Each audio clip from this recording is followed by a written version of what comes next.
Hello everybody, this is Lila in Hawaii. I think I must live in bird heaven because aside from the plane outside, I can also hear some birds flying around and making a little racket. And I'm a bird watcher. I do some work for the Audubon Society here in Honolulu and track some of the birds and count some of the birds in the park pretty much every day.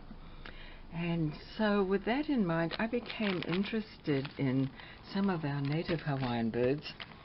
Hadn't really focused too much on some of them because a lot of them are quite rare and extinct now. However, I did find this one owl, Pueo, and this is I think it's one of two indigenous Hawaiian owls, and so I wanted to commemorate it. And my method for doing that was to make an image of it, probably not so much like it, but there it is, just side by side.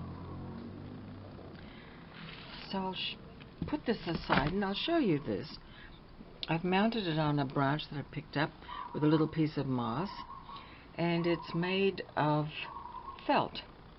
And what I did was I made a pattern for, first of all I drew the picture.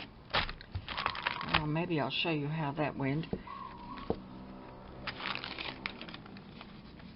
So first of all I drew a picture. So this can be applied to any kind of thing you want to make a pattern of. I drew a picture of how the bird looks on the back here.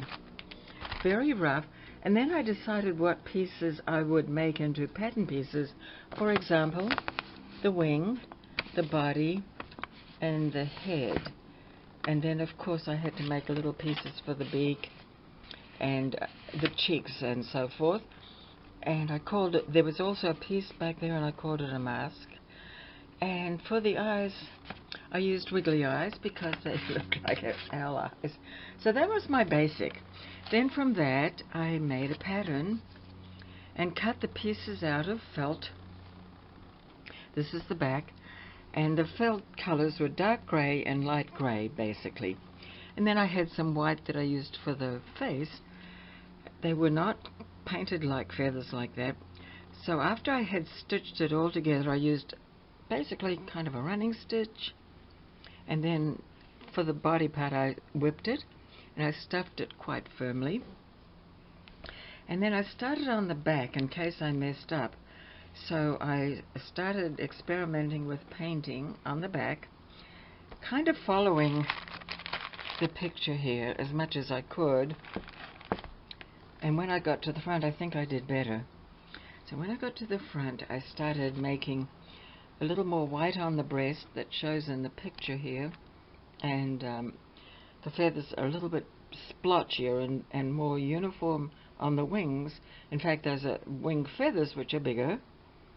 And then I took poetic license, of course, and I made some little feet which show up. Well, that one got covered up on that side. So there are two pieces of that anyway that I cut. And the hardest part probably was the face. And for that I cut circles. I cut a circle for that part of the face.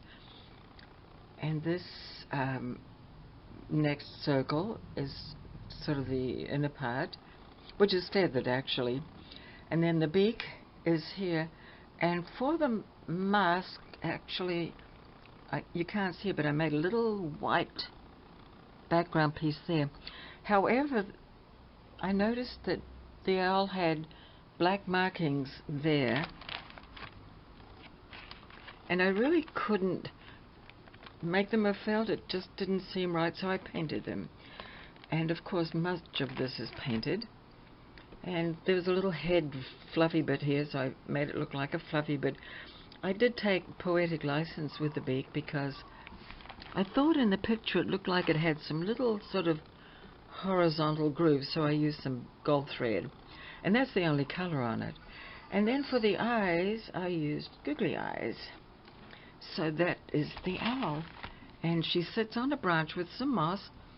And today I'm going to teach a class to some friends. who bird watches, and we're going to make one. So I hope the Audubon Society likes the look of it. I'm going to send it to a friend who's a member, the friend who actually gave me this book, which I treasure, and I take with me and sort of take notes and write things every day if I find one of the birds. Sometimes I take binoculars when I go bird watching, take a camera sometimes, and basically though I just use my eyes. So I hope you enjoyed that. It's just a little expression of bird art here in the islands in Honolulu. An urban bird, really, although it's actually a forest bird, but I'm in the urban areas, so I called it an urban owl. Pueo. Thanks for watching. Goodbye.